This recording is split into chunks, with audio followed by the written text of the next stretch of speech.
ছক সম্পর্কে আমরা মোটামুটি সবাই পরিচিত। আমাদের রক্ত সঞ্চালন যে চ্যাপ্টারটা আছে, এই চ্যাপ্টারের মধ্যে এই ছকটা সবচেয়ে বেশি পরিচিত আমাদের কাছে, কারণ চ্যাপ্টার 2-3টা পেজ পরে এই ছকটা আছে। ঠিক আছে, তো এই ছকের মধ্যে মোটামুটি সবগুলা জিনিসই আমরা আমরা মোটামুটি পারি, কিন্তু এই জিনিসগুলো মনে থাকে না যে অজৈব উপাদান আমাদের কি, যে অজৈব উপাদান। অজৈব উপাদান মনে রাখার টেকনিক একটা আছে, এইটা হচ্ছে মনে রাখবা যে ফালতু আম, ফালতু আম। ঠিক আছে, এই জায়গায় আমাদের একটা স্কিপ করছে, সেটা হচ্ছে আমাদের আয়োডিন। ফোর্থ হচ্ছে কি ফসফরাস, ফসফরাস। ঠিক আছে, আর লোথ হচ্ছে কি লোহা, লৌহ।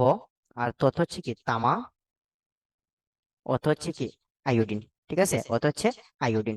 এখন এই জায়গার মধ্যে আয়োডিনটা স্কিপ করছে, তো এটা তো আমরা বুঝলাম। আরো যে কয়েকটা রয়েছে মনে রাখবা, গ্রুপ একের সোডিয়াম এবং আমাদের যে সোডিয়াম এবং পটাশিয়াম, সোডিয়াম এবং পটাশিয়াম। আর গ্রুপ দুই এর হচ্ছে আমাদের যে ম্যাগনেসিয়াম এবং ক্যালসিয়াম। বুঝতে পারছো? তাহলে আমরা অজৈব উপাদানগুলো আমরা বুঝতে পারছি।